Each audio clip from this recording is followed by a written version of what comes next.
7 o'clock here on your Wednesday night. Instead of our normal 7 o'clock news broadcast, we are bringing you live coverage of the governor's State of the State address. This will be Governor McMaster's 8th State of the State address. That's coming in just a few moments. A live look now inside the chambers as we await the governor. You can see a lot of lawmakers are in there right now awaiting the governor to be introduced. He'll be walking down the aisle, shaking hands with numerous lawmakers in just a moment.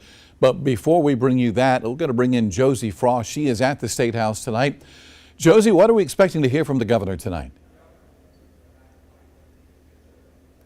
JR, there are a couple key points we're expecting to hear the governor address tonight. First, it's likely he'll tout the state's economic development and successes that helped promote a nearly $2 billion budget surplus this year. Now, another big issue is energy. Obviously, there are bills in both the Senate and the House to address the state's growing energy crisis, and a lot of lawmakers are saying they'd like to hear the governor talk a little bit more about that. Now, one of his top priorities this year has been teacher pay. Now, he wants to boost starting teacher salary to nearly $50,000 this year. So it's likely he'll address that as well. Now, another one of his priorities is an income tax cut. He's been working for the past couple years to cut income taxes from 7% to 6%, and his executive budget this year would get us down to that goal of 6%.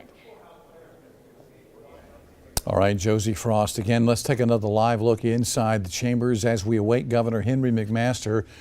Then the governor is making a little bit of history here tonight. The 77-year-old Republican who happens to be the oldest governor in the state of South Carolina is now officially the longest serving governor in South Carolina, 2,927 days. And that is thanks in large part to President Trump, who had Nikki Haley serve as UN ambassador, and it would put Lieutenant Governor Henry McMaster in the governor's mansion for the final 2 years of Haley's term. He was reelected twice since then, and he will serve this year and next year. All right, the governor is walking in now. You can see that live on your screen. We are expecting the governor's remarks tonight to last probably upwards to 50 to 55 minutes. And as you heard, he is expected to talk about the state's infrastructure, education, training South Carolinians for new jobs that are coming to the Palmetto State. Something that the governor has talked about over the past several years, and that is more money for South Carolina school teachers. A number of raises have been given through the years, but the governor continues to say we're not paying our school teachers enough. We need to make incentives to keep teachers in the classroom here in South Carolina, and he thinks boosting pay is one way of doing that.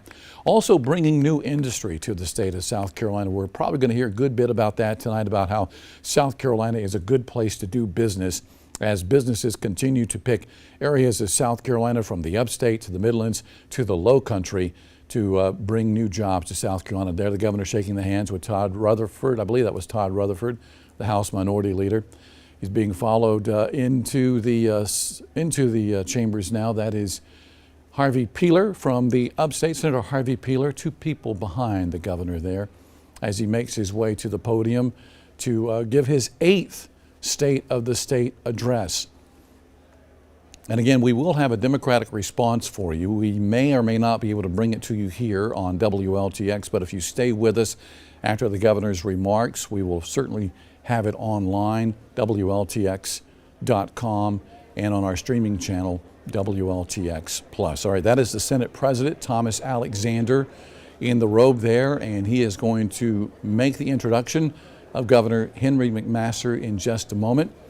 Again, remarks that are expected to last 50 to 55 minutes.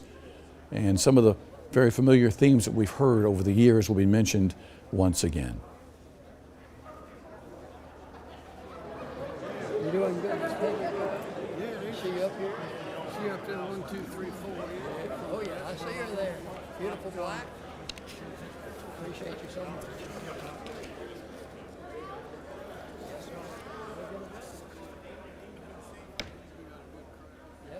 And again, that is Senate President Thomas Alexander.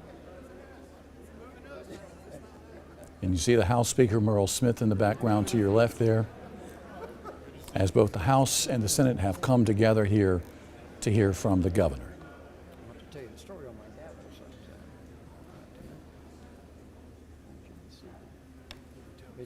Yeah. Please be seated. Please be seated.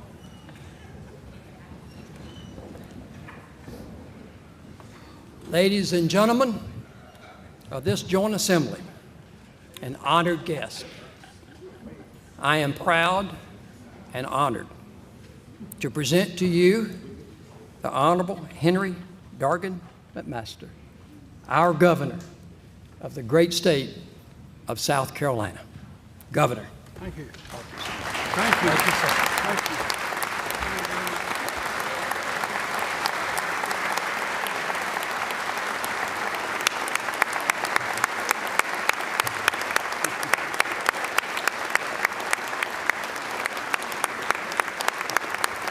Be seated, please. Well, I'm delighted to be here again. You notice I'm a little hoarse. I think I was hollering too loud for the Lady Gamecocks the other night, maybe. But delighted to be here, Mr. President, ladies and gentlemen, General Assembly, my fellow South Carolinians. We are here tonight to address successes, challenges, and opportunities.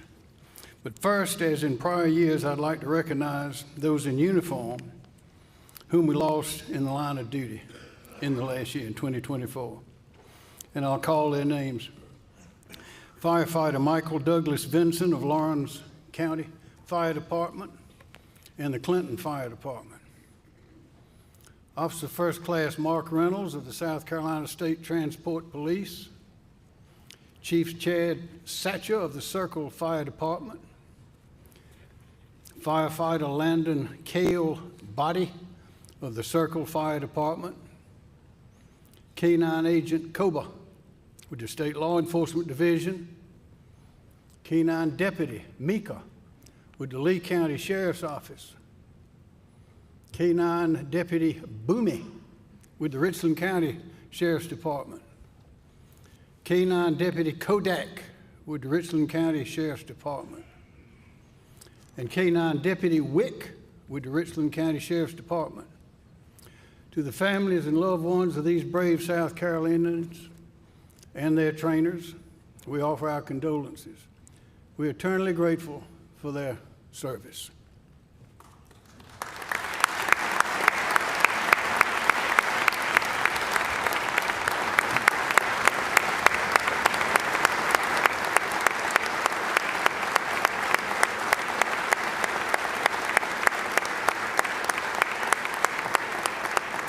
I'm delighted to have with us once again tonight our First Lady, my favorite bride and wife, Peggy Jean, our son Henry Jr. and his wife Virginia. Our 2-year-old granddaughter Margot May Gray is at home. Also our daughter Mary Rogers, her husband Sam Herskovitz, and our 2.5-year-old grandson James Dargan and 4-month-old granddaughter Lucille DeBose. Couldn't make it tonight either, but they are watching us on TV, so please stand and let's give them all a hand. Welcome.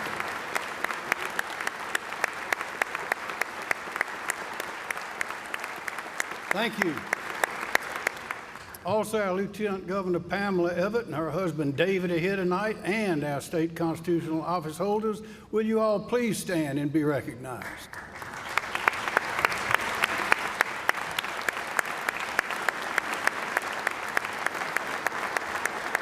Thank you. Thank you. And finally, will members of the best cabinet in the nation please stand and be recognized? Thank you all. There they are. Thank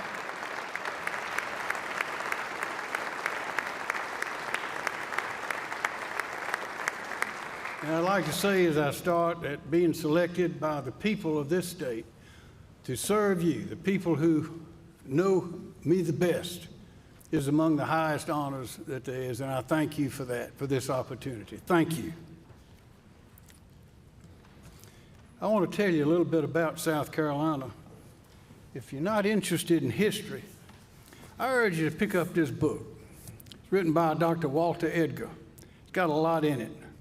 If you think you might not be very interested in history, pick it up and look through it and you will find something about you or your family or something much relevant to your life in this book. We ought to all know the history of our state because it has made us great. Now, here are a few facts. South Carolina consists of about 20 million acres, 500,000 covered by water today. About 2.3 million acres are developed, and about 3.1 million are protected. We have over 22,000 farms, over 8 million acres of forest land, over 5.3 million people, of which over 860,000 are K-12 students, over 188,000 businesses, a major port, a temperate climate, mostly nuclear power, and occasional hurricanes. So the question is, how are we doing? We're doing great, but we got work to do in a number of places. We got some decisions to make. About our economy, our South Carolina economy is booming once again, and it's created a large budget surplus this year, totaling over $1.8 billion in unexpected revenue. It was no surprise that 2024 was once again successful for us in economic growth and investment. In fact, 2024 was the third best in state history, with $8.2 billion in capital investment and 5,500 new jobs announced.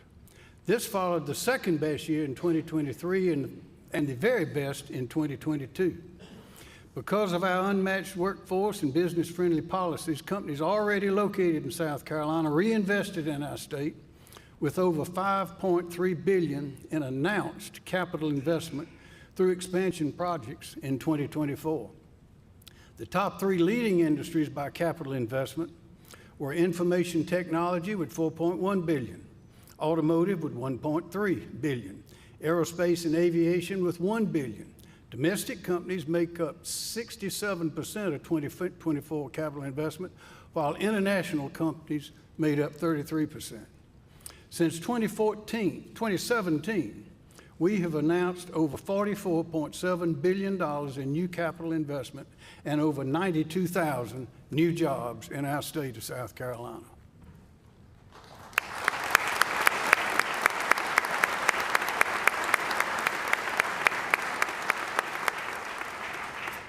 I'd like to recognize several of the businesses which announced their confidence in our people by investing that capital in 2024. If the leaders will stand as I name your company, stand when I name your company, and we will respond when you are all standing. In Spartanburg County, AFL, which is called South Carolina Home for 40 years, they will expand its existing fiber optics facilities to create an additional 150 jobs with a $155 million investment. Welcome Mr. Jackson Lang, Chief Executive Officer. If you will stand, but hold your applause till the end. Charleston County, Boeing is investing $1 billion, another $1 billion in infrastructure upgrades and will create 500 new jobs. Welcome Ms. Erin Fisher, Head of Global Engagement. In Greenville County, Genesis is growing its presence in the state by investing $500 million for a lithium-ion cell gigafactory that will create 500 new jobs. Please welcome Mr. Sam Shiroff, Senior Director of Global Sustainability. In the Low Country, Google will grow its South Carolina footprint by establishing 2 new data center campuses in Dorchester County and expanding its existing data center campus in Berkeley County. This combined investment of $3.3 billion will create 200 new jobs. Welcome Mr. Edie Walters, Data Center Operations Manager. In Spartanburg County, Keurig, Dr. Pepper, a leading producer of hot and cold beverages, will continue to grow its operations with a $141 million investment and 84 new jobs. Please welcome Mr. Chuck Hollingsworth, Director of Engineering and Operations.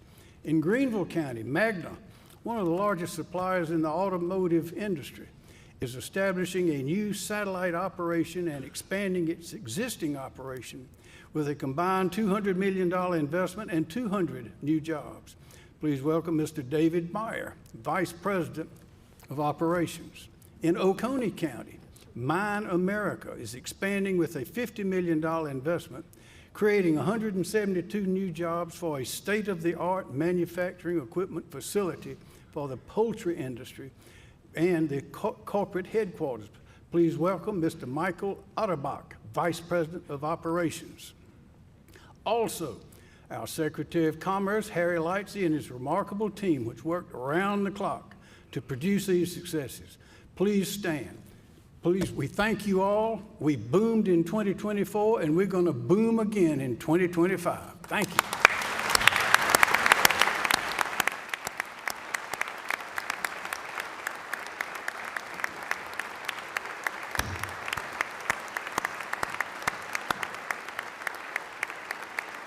Thank you.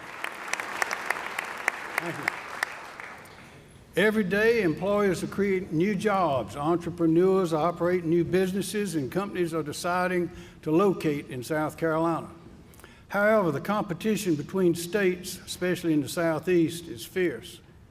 Whether it's lower taxes, less regulation, plentiful power, quality education, our natural and cultural resources, a trained and healthy workforce, or unmatched livability, South Carolina's future prosperity requires that we constantly work to maintain or develop competitive advantages in the ever-accelerating race for new jobs and investment. This includes our reputation of high military appreciation, solid law enforcement, low big labor participation, and the friendliest people on the face of the earth. How about income taxes? Our state government is in superior fiscal shape. We continue to maintain our largest rainy day reserve fund balance and low amounts of general obligation debt. Again, saving money instead of spending it has served our state well and ensures that we will always be prepared for future economic uncertainties. Until a few years ago, South Carolina had the highest personal income tax rate in the Southeast, highest in the Southeast. That's not good. 12th highest in the nation. No more. 3 years ago, I signed into law the largest income tax cut in state history to drop the personal income tax rate from 7% to 6% over a period of 5 years. Our booming economy has created annual budget surpluses that have allowed us to accelerate these tax cuts faster than anticipated.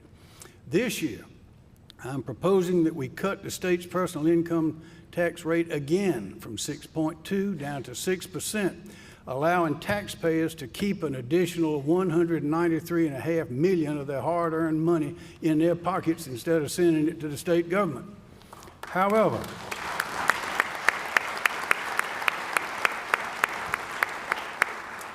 we should not stop at 6%. As I say, competition is fierce. We should keep cutting as much as we can, as fast as we can, until we can eliminate the personal income tax for our people altogether.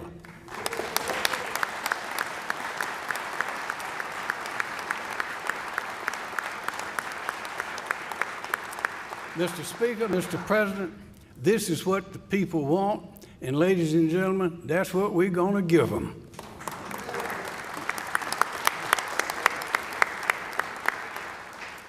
Our economic prosperity requires us to maintain consistency and certainty in our permitting processes. They must be thorough, they must be reasonable, and they must be prompt. Uncertainty is the enemy of prosperity. Our state's booming economy has dramatically increased the demand for permits. Permits required to expand a business, permits to construct a new facility or deliver additional power and infrastructure like water and sewer. One of my first goals for the newly created cabinet agency, the Department of Environmental Services, was to eliminate any backlog of permit decisions and to establish a hard 90-day deadline for these decisions to be made. I am recommending an appropriation of $13.7 million so the department can hire and train the employees they need to get this done. I believe that you should be able to mark your calendar to circle that date with a bright red marker and know when a decision will be made.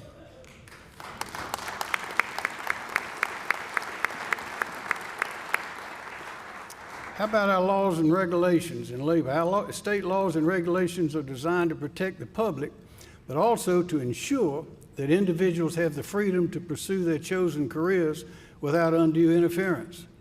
Over the years, the General Assembly has created over 42 different professional and occupational licensing boards run by 350 appointed board members who license and regulate over 500,000 South Carolinians in the workplace. They oversee accountants, architects, barbers, builders, cosmologists, chiropractors, contractors, doctors, dentists, nurses, morticians, optometrists, pharmacists, realtors, social workers, just to name a few, and we're just up to the S's. Each year, the licensing of these professions seems to become more and more complicated and burdened. I agree with you, my colleagues, that it's time we pause, review the laws that created these boards along with their statutory requirements, and determine whether they're necessary, effective, and balanced. How about tort reform? For future economic prosperity, it is required that our state's civil justice system allows fair and prompt enforcement of our laws and proper redress of injury. This should not stifle creation and economic growth of jobs. Yet the application of our current legal framework and rules are increasingly making South Carolina what? Less competitive. The rules on joint and several liability have introduced an element of uncertainty, and uncertainty is the enemy of prosperity. Ask anybody in the room. Individuals and businesses, both large and small, are becoming unduly penalized for the actions of others, too often through crippling financial judgments and skyrocketing insurance premiums. I ask you, the General Assembly, to find a common sense solution, one that will provide accountability, certainty, and just compensation, but without damaging our economy, and one that I can sign into the law the moment it reaches my desk. Let's do that. 2 years ago, it became clear that we have a mental health crisis in South Carolina. What wasn't clear was how bad it was. As a result, I propose that we initiate and fund an immediate review of the state's behavioral health funding and delivery system. The analysis confirmed what many of us feared, only much worse. South Carolina, it was determined, has the most fragmented and siloed health and human service delivery system in the nation.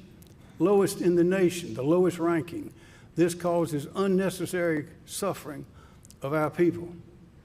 Our people with physical disabilities, special needs, and mental health issues seeking assistance must navigate through a confusing landscape of offices, agencies, and officials as they seek help for a loved one or a dependent or even themselves. We learned that 77% of our state's young people with major depressive episodes do not receive mental health treatment. Suicides have become the routine and not the exception. Our communities have a growing number of homeless people, many of whom have untreated mental, physical, or substance addiction problems. They fall through the cracks. They fall through the cracks of a system that does not coordinate, communicate, or collaborate. We must fix this. I am certain that everyone in this room has a family member, a close friend, or someone they love who is experiencing these problems right now. Right now. Immediate changes are needed at the Department of Mental Health and the Department of Disabilities and Special Needs. They are run by a board of commissioners who are accountable to no one, and it is virtually impossible for a governor to remove them. And we know if everyone is charged, then no one is in charge. South Carolinians should be able to hold one person, their governor, accountable for the actions of the Department of Mental Health and the Department of Disabilities and Special Needs. That's not the way it is now. That was the notion that fueled Governor Carroll Campbell's successful effort to begin the restructuring of state government agencies in the early 1990s.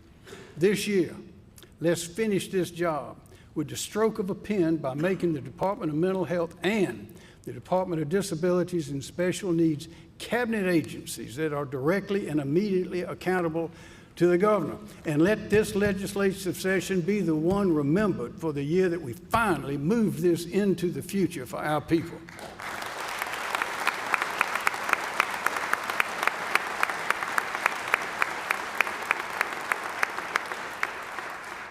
Also, South Carolina has been identified as part of the stroke belt, with high stroke and dementia mortality rates. Current neurological care options in the state are limited. This forces our people to seek care outside of the state. What's this do? Delays early diagnosis and treatment, may extend hospital stays, and creates significant financial burdens. Today, we have a once-in-a-generation opportunity to create a world-class neurological facility for critical care procedures, rehabilitation services, and leading-edge research in the field of neurology. I propose that the General Assembly, you, provide funding to the Department of Health and Human Services for the construction of this new neurological hospital, which will house an 80-bed critical care unit and a 32-bed neurological rehabilitation unit, both operated by the University of South Carolina. How about our state health plan? It provides medical, vision, dental, and pharmacy insurance coverage for over 543,000 South Carolinians. School districts, teachers, and employees make up 41%. Government retirees make up 37%. State agency employees, including higher education, 21%, and local boards, 1%. This year will mark the 4th year in a row that the state health plan, administered by the Public Employee Benefit Authority, known as PEBA, has requested an additional $112 million to offset health care provider cost increases and to simply maintain existing insurance benefits. That's almost $500 million in 4 years. Ladies and gentlemen, that is not fiscally sustainable. If the General Assembly chooses to continue appropriating these funds, I recommend they require a new cost containment requirement. PEBA should be required to identify and propose cost-saving measures for the state health plan in order to slow the cost increases to a manageable level. How about power? The future depends on electric power. We know that our economic prosperity requires us to have abundant and affordable energy, and sometimes it's getting close, even now. We know that we will need more, and questions are how much and how will it be produced and how will it be transmitted. Our electric generation, distribution, and transmission capacity and capabilities must be able to handle enhanced future economic development, anticipated technological advances, and our population growth, because we are growing fast. We must vigorously explore the feasibility of technological advances related to energy production. Limitations and obstacles on the state's ability to receive and utilize natural gas must be removed immediately. We must prepare now for a future driven by nuclear power generation on scales both large and small. We must identify any modifications or additions to existing laws, regulations, policies, or procedures that may be necessary to meet these needs. 2 years ago, we created the Power SC Working Group. They began leading the effort to coordinate the state's energy stakeholders. Next came South Carolina Nexus, SC Nexus, for Advanced Resilient Energy Consortium, developed by our Department of Commerce. This is a collaboration, again, with our research universities, technical colleges, state agencies, the Savannah River National Lab, economic development nonprofits, and private businesses. Then, we won the U.S. Department of Commerce's Economic Development Administration's coveted designation as one of the 12 regional technology and innovation hubs in the whole country. There were 400 applications from the 50 states. We were one of 12, and we won it. That qualifies us for federal research grant funding valued between $40 and $70 million annually. What did we focus on? What were we going to study? Power, electric power. Last week, Santee Cooper began the process of gauging the feasibility of and the interest in restarting the construction of 2 abandoned nuclear reactors at the V.C. Summer Nuclear Station. I believe that restarting these 2 reactors in South Carolina will not only help fuel our state's future power needs, but will also usher in a nuclear power renaissance across the United States, one that will spur nationwide investment in construction of new nuclear power generation that will provide America with ample, clean, resilient energy for the future and deter challenges to our national security. And remind you, for many years, our nuclear submarines have been operating there, calculated to operate with one recharging for 50 years. Nuclear power is a lot of power. Last year, the General Assembly was able to reach consistency on legislation that would have addressed many of our future energy needs. But we didn't finish. We need this legislation. We're running out of time. I ask that you send this legislation to my desk so that I can sign it into law. And let's hurry.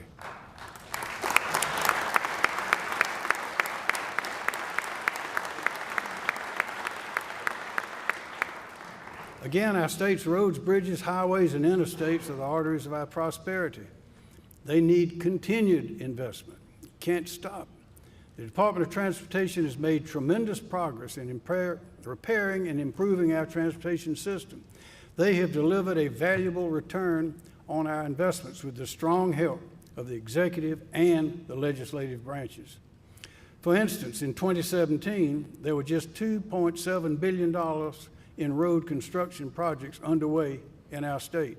Today, we have $6.5 billion in projects happening in all 46 counties, and there's more work to be done. Our bridges are aging. The Department of Transportation reports that around 2,400 of our 8,400 bridges are at a point of replacement or major repair. Without continued acceleration of investment, that number will swell to 3,900 in 10 years.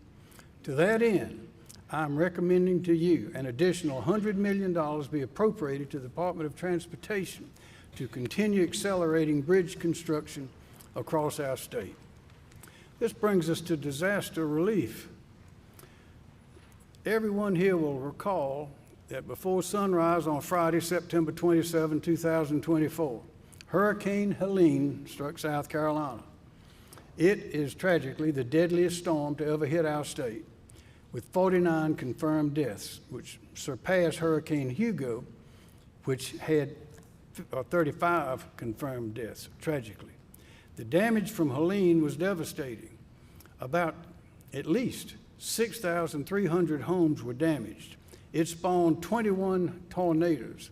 Our agribusiness industry suffered at least $621 million in damages. They always underestimate. 912 roads and bridges were closed, and 10 bridges must be rebuilt, all due to that hurricane. At its peak, nearly 1.36 million customers in our state were without electricity, more than Florida and Georgia combined. Trees and utility lines were snarled together, blocking roads and bridges, creating dangerous and deadly entanglements that danger to get close to them, making it impossible to quickly clear the roads, repair damage to property, and get the power back on. But our team responded magnificently, and joining us here tonight are a few of the men and women who worked then, day and night, some for weeks at a time, at dangerous heights, under dangerous conditions, and around deadly high-voltage electricity to get the power on. Linemen from Duke Energy, Dominion Energy, Santee Cooper, and from the local electric cooperatives, Aiken, Broad River, Blue Ridge, Coastal, Fairfield, Lawrence, Little River, Mid-Carolina, Newberry, and York. I ask that you please stand and be recognized.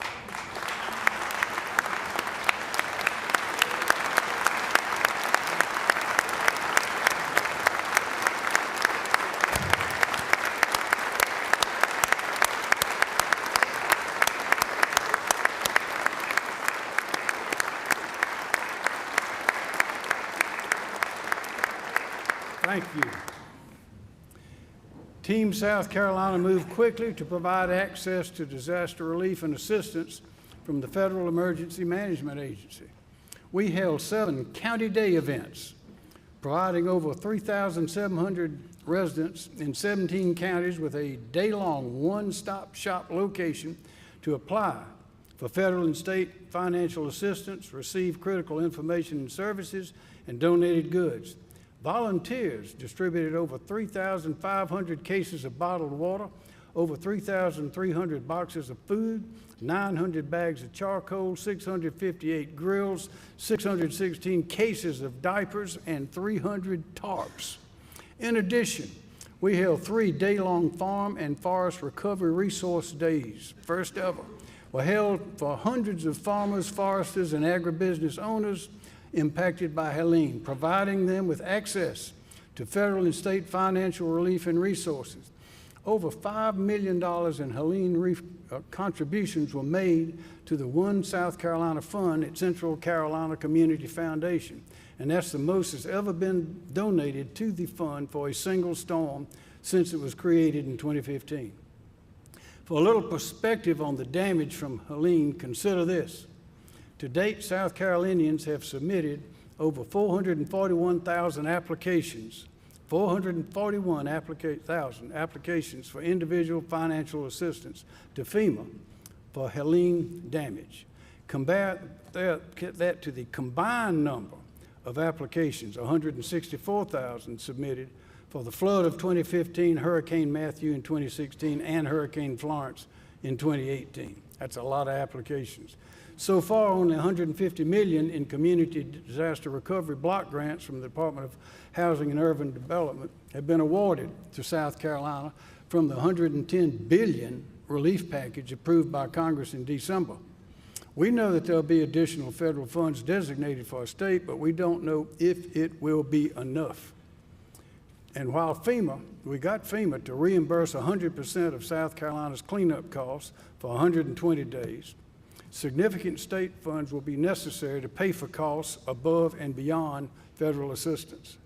For example, the Department of Transportation needs an additional $50 million in this year's state budget to cover costs related to debris removal and repairs to roads and bridges, costs that were not reimbursed by the federal government. The Office of Resilience needs an additional $40 million to replenish the 2 disaster relief and resilience reserve funds. Both the grant fund and revolving loan fund were utilized to provide immediate relief and resources on the ground to people impacted by Helene.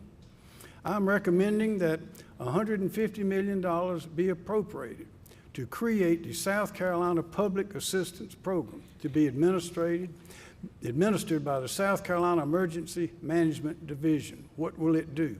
This state grant program will mirror the federal program at FEMA. It will allow local governments, public utilities, nonprofits, charitable aid organizations to apply for state disaster recovery funds that were either denied by the federal government or did not meet federal FEMA thresholds for damage reimbursement. That's how we take care of our people.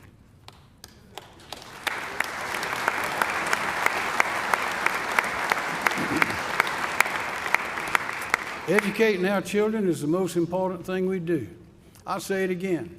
Educating our children is the most important thing to do. Our future prosperity requires that we continue the progress we have made, remarkable progress in raising teacher pay.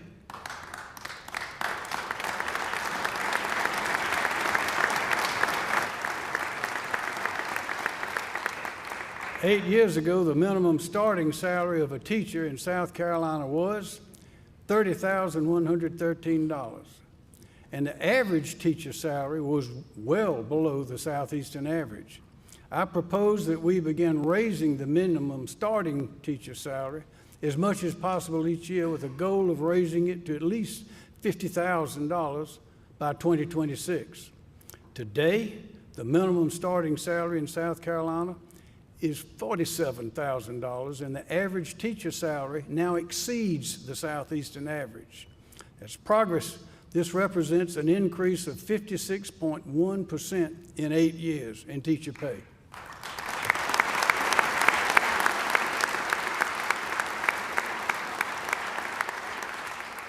South Carolina's minimum starting teacher salary is now higher than both Georgia and North Carolina. Higher than both Georgia and North Carolina. But will that keep and attract the best and brightest teachers? That is why I ask you tonight to raise our minimum starting teacher salary to $50,000 this year, not next year. In this race for the future, we must be the fastest if we're going to win.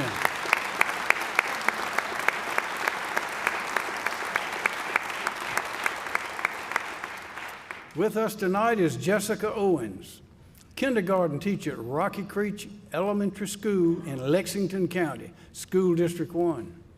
Ms. Owens began her career in education as a classroom assistant to a wonderful kindergarten teacher who encouraged her to pursue education as a career. In 2021, she returned to Columbia College where she completed her degree in early childhood education and began her career as a teacher. Over the past several years, Ms. Owens has witnessed the impact of our state's commitment in raising the minimum starting salary for teachers. What'd she say? She told me, quote, "By having competitive pay, school districts can attract more candidates to the field, ensuring that schools are staffed with the best possible teachers, which ultimately benefits the students." We all know that. Ms. Owens joins us tonight along with her classroom assistant, Brittany Udrata. Please stand and be recognized.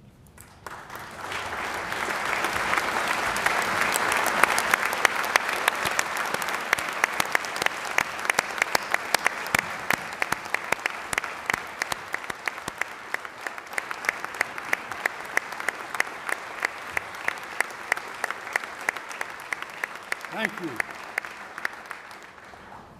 Since the statewide expansion of full four-year-old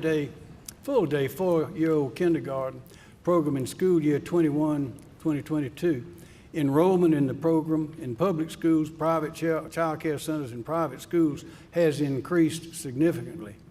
Today, over 18,000 students are enrolled in the program.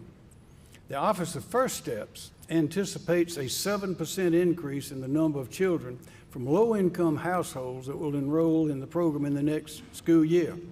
I am proposing that we continue making additional investments in our highly successful 4K programs. The data has shown that a child from a low-income household enrolled in a state-funded, full-day 4K program is more likely to possess the skills to learn than their peers who do not participate. We must do that. This brings us to school choice. This week is National School Choice Week. I ask that the General Assembly send to my desk as soon as possible a new education scholarship trust fund bill, one that addresses last year's state Supreme Court decision. Parents, not school attendance lines, should determine the education that best suits their child's unique needs.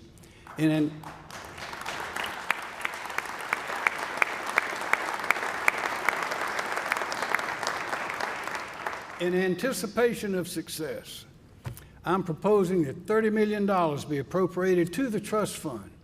These funds will allow low-income parents to continue choosing the type of education environment and instruction that best suits their child's unique needs.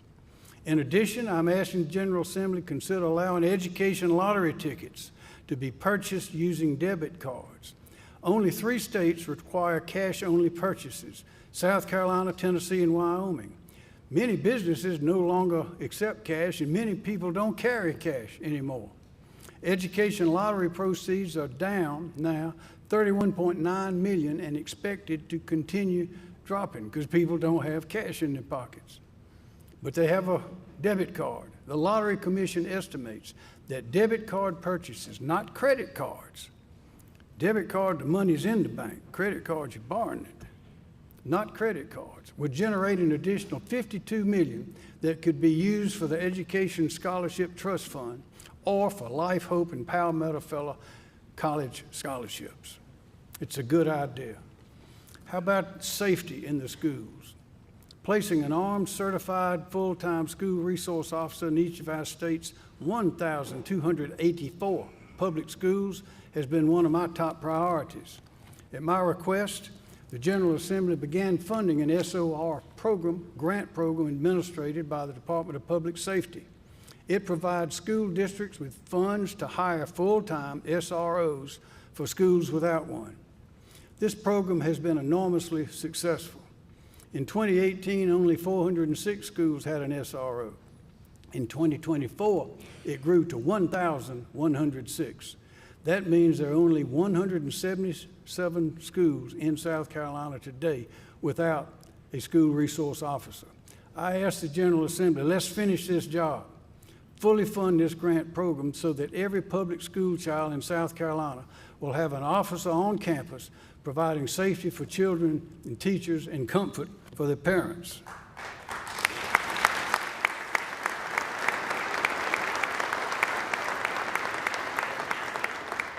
There are a lot of ways to do things, ladies and gentlemen. There are a lot of ways to get to from where you live to Pawleys Island, or get to Edisto Beach, or get to the river, or get to Jocassee.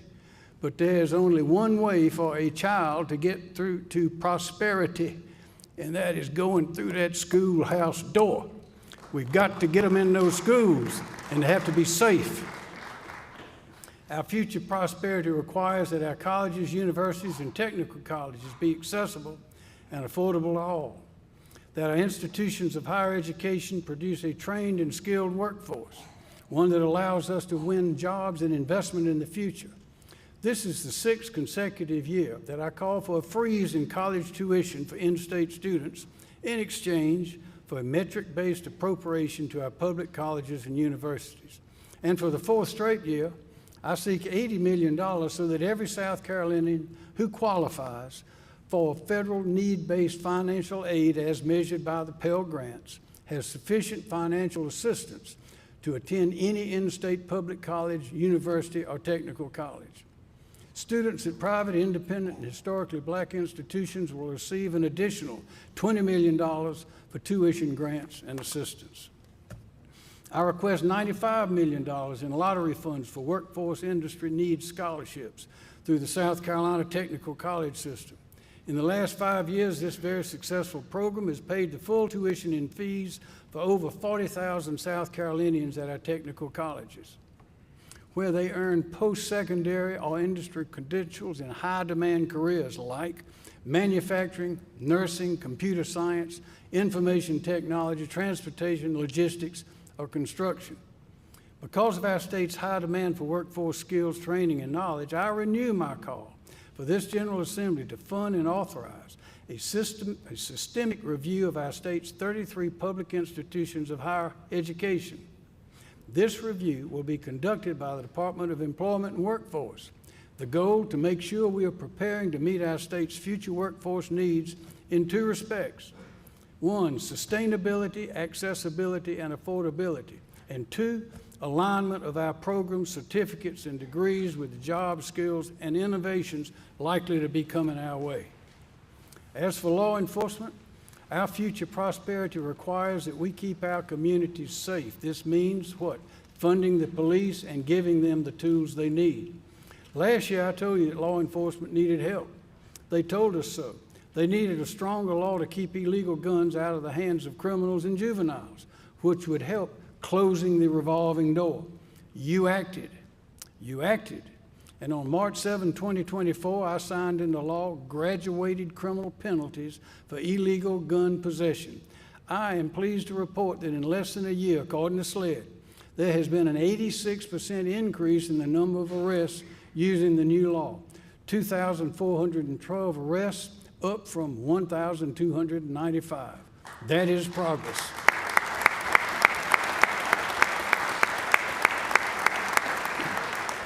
A few years ago, we tasked our department administration with conducting a comprehensive analysis of state law enforcement pay to ensure that salaries were competitive to attract and retain top-tier talent. It worked. As a result, South Carolina's law enforcement officers have received substantial pay raises, some as high as 52% in the last 3 years. I propose that we continue investing in our safety by providing an additional $14.5 million for pay raises in the hiring of new law enforcement officers. I'm also again proposing a $2,000 state income tax credit for every active duty law enforcement officer, firefighter, first responder, and emergency medical technician employed by a public entity. This represents $43.3 million in tax relief for those who put their lives on the line each day to protect our lives and property.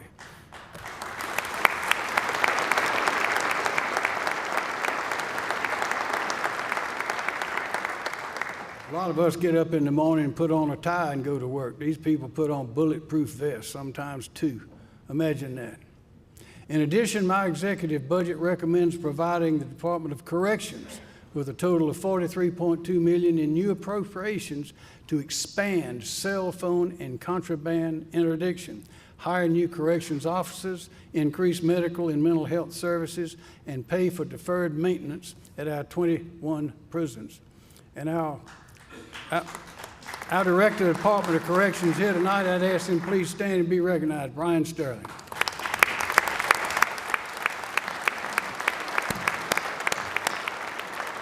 Thank you, Brian.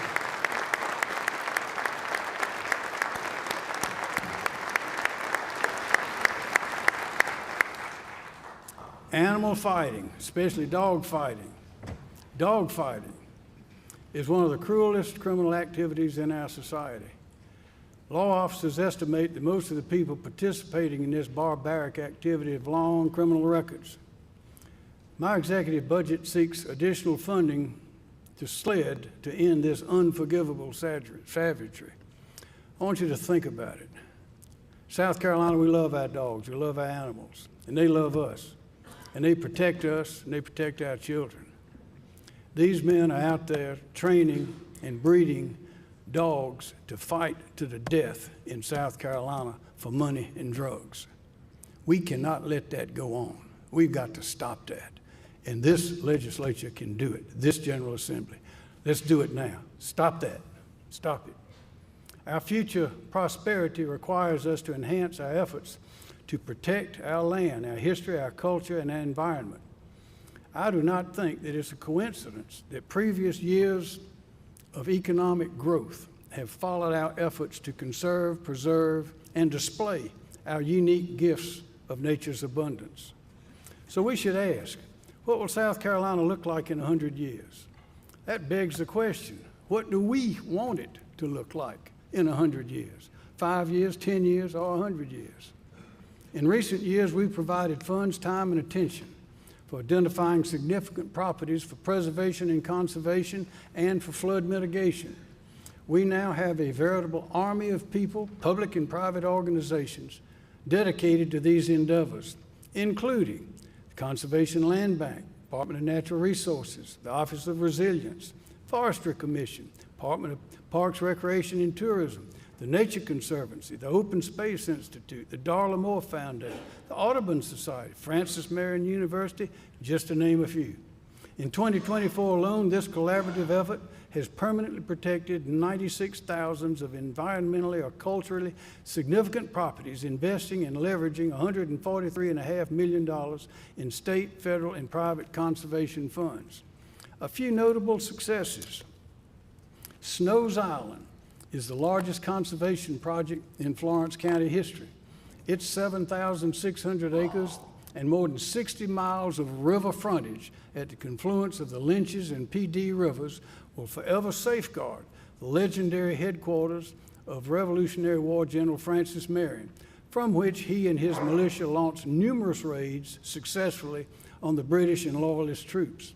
Wade's Island, the only remaining pristine barrier island on the South Carolina coast without protection from future development, has 1,100 acres at the confluence of the Little River and the Atlantic Ocean. Its inlet, salt marshes, and estuaries make it a virtual natural buffer between the ocean, waves, and storm surge for our rapidly growing Grand Strand region. And did you know that 50% of the salt marshes on the Atlantic coast are in the South Carolina? We are different. Tiger Oaks, called the Central Park of Spartanburg, has approximately 942 acres located just outside of Spartanburg. Its 1.2 miles of riverfront connects to land already protected, creating a nearly 1,200 acre upstate conservation corridor. Saluda Bluffs has 1,000 acres located in the Bullseye, of decades of conservation work where visitors have a bird's eye view of more than 10,000 acres of protected surrounding properties in the upstate. Table Rock State Park, Caesars Head State Park, and Jones Gap State Park are located close by. Once again, my executive budget recommends that significant funds, $15.5 million, be appropriated to continue these important and significant preservation and conservation efforts. Finally, next year we will celebrate the sesquicentennial, which is the 250th anniversary of the American Revolutionary War. South Carolinians have a unique opportunity to celebrate the decisive role we played in the fight for American independence. There are more than 200 battles and skirmishes that were fought in South Carolina, more than any other colony. Many scholars say the war was won here. So did General Cornwallis with the defeat of Great Britain's Southern campaign. Our state's history and culture is unsurpassed in the creation of this nation. It is well documented, where in books, hundreds of historical markers, monuments, buildings, and homes preserved and dedicated to telling our state's magnificent story. The names of our towns, streets, institutions, rivers, and families carry that history forward to this day, and we see us in movies as well. We must protect and preserve our history and heritage. It is why we are who we are and why we are here. It is why we stay here and why others come here. It informs our strengths, our purpose, and our duty. So let me finish now. The next 100 years, what do we want to look like in the next 100 years? Well, I think we've already answered that question. For years, we've invested billions of dollars in time and talent in education to prepare our children to build their lives and economy. And we've invested billions in our lands and waters to protect our health, expand our economy, preserve life in all its forms, for its beauty and wonder, for our education and joy, and for the fulfillment of our duty to nourish the Lord's garden. The only difference between then and now is that now we have more opportunity than ever before, and our competition is fiercer and faster than ever before. But we know exactly where we're going, and we are perfectly positioned to succeed. So, let us continue to embrace civility and comity through our thoughts, words, and deeds, and urge people, especially the young ones, to be proud of their state. And let us set our state on a course that will provide the opportunity for prosperity, success, and happiness for generations of South Carolinians to come. Because, ladies and gentlemen, this is the best place in the world to live, work, and raise a family. And the best is yet to come. May God continue to bless America and our great state of South Carolina. Thank you. And there you have Governor Henry McMaster concluding the State of the State address, remarks lasting some 53 plus minutes, some familiar themes mentioned throughout that speech tonight.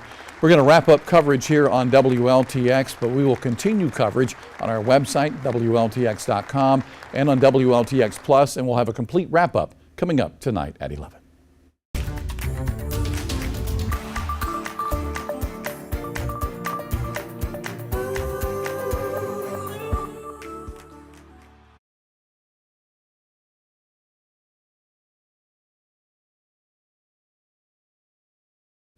All right, we continue our coverage here online now of the State of the State address. Governor Henry McMaster just wrapping up as we take a live look now inside the chambers again, as lawmakers are still there. Actually, they are not there now.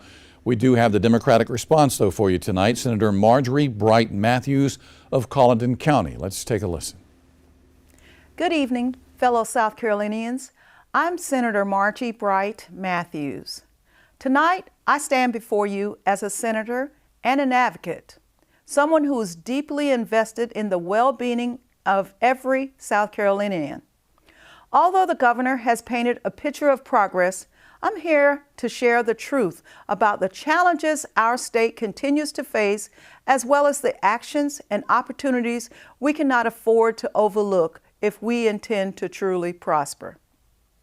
The truth is, our economy can't be as robust as you've described, Governor, since our Finance Committee recently uncovered a $1.8 billion discrepancy in our Treasury that ultimately led to the resignations of the Comptroller General and the Auditor.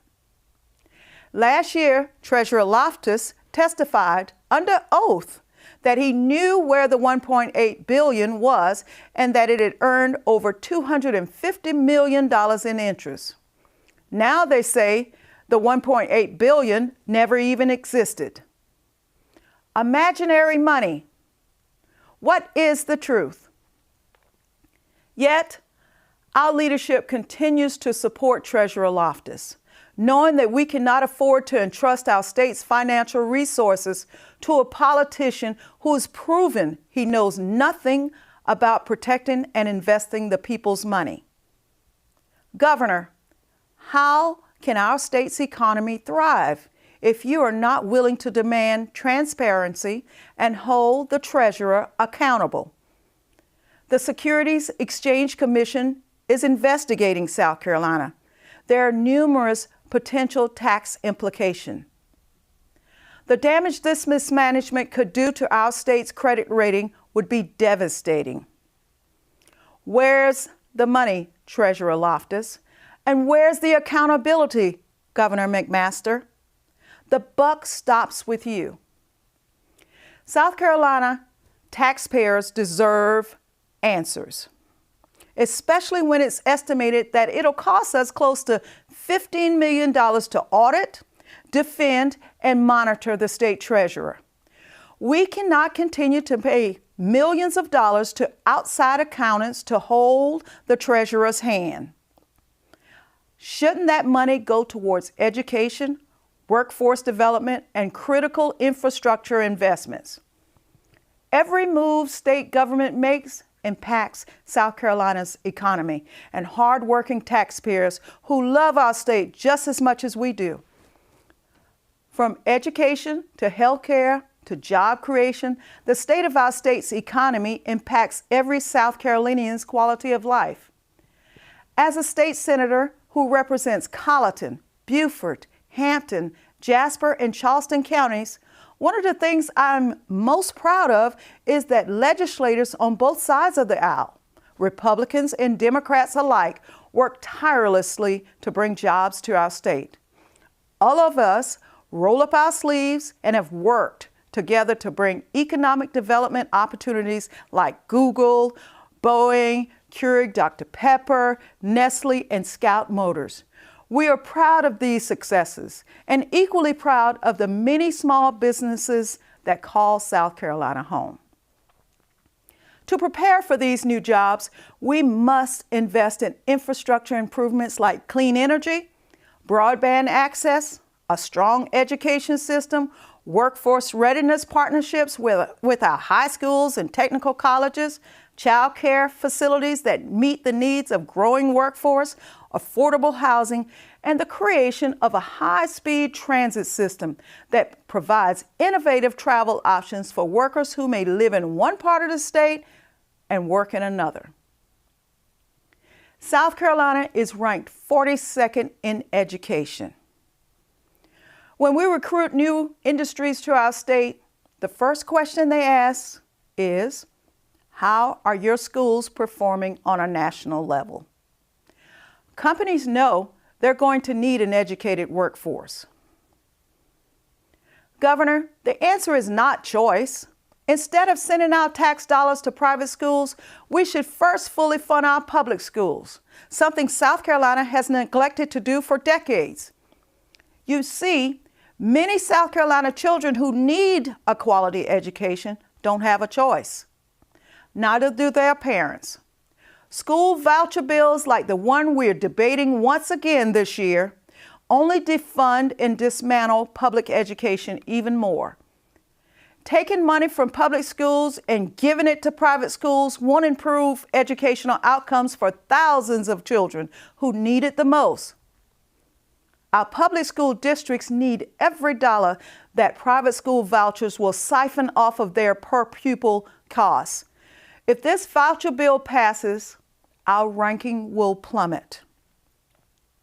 South Carolina will not be able to create or maintain a well-educated workforce if we continue to deplete the education lottery funds, all while knowing that education lottery revenues are already decreasing.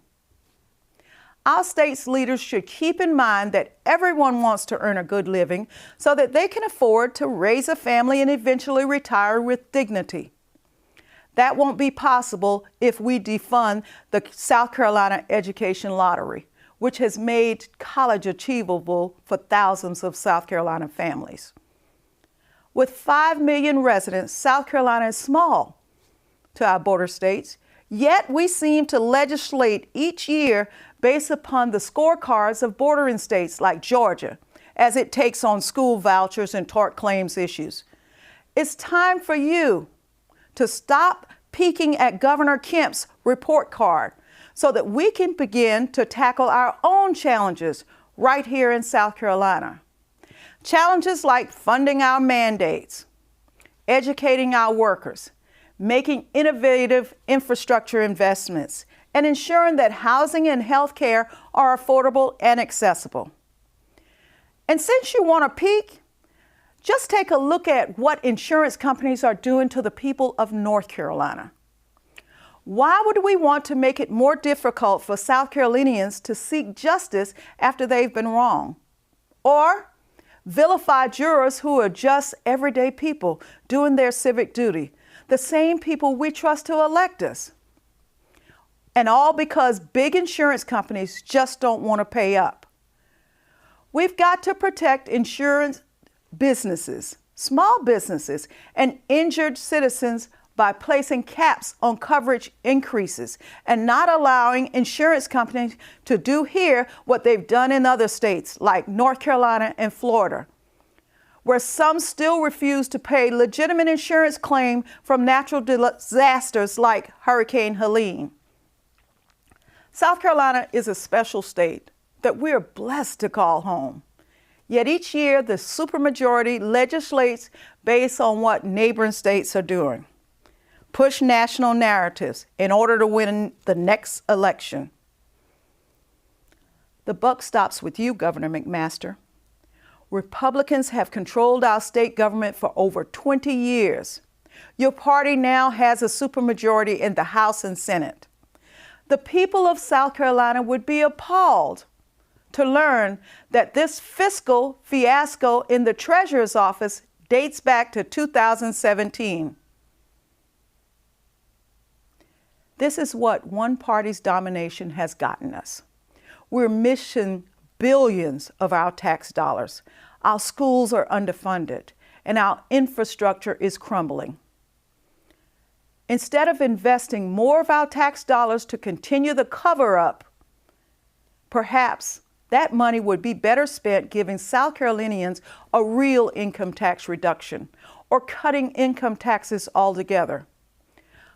Imagine how much more appealing South Carolina would be to industries if we did that. A government that is by the people and for the people must be accountable to the people. Let's work together to improve the lives of all South Carolinians and make our state the very best that it can be. God bless our great state. And there you have the Democratic response to the governor's State of the State address tonight. That was Senator Marjorie Bright Matthews from Colleton County, who mentioned State Treasurer Curtis Loftus several times in that $1.8 billion accounting error.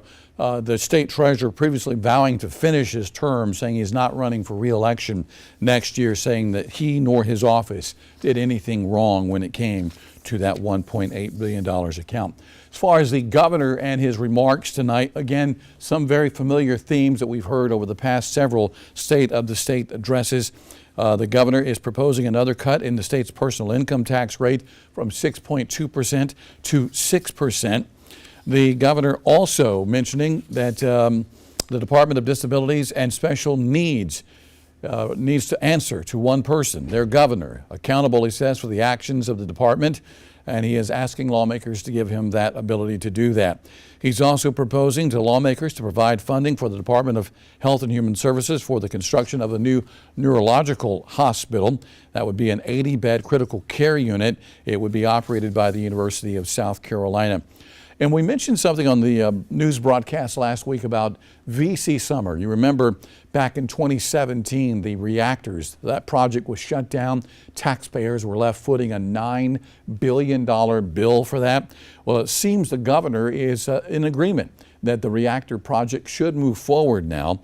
He says he believes restarting the reactors will not only help fuel our state's future power needs, but will also usher in a nuclear power renaissance across the country. So a lot remains to be seen about that. Governor also touching on our state's infrastructure, our roads, our bridges and highways. He wants $100 million appropriated, an additional $100 million appropriated to the State Transportation Department so they can take care of some of those needs. The governor also, again, as we mentioned he asked that lawmakers raise the starting salary to teachers to $50,000 a year.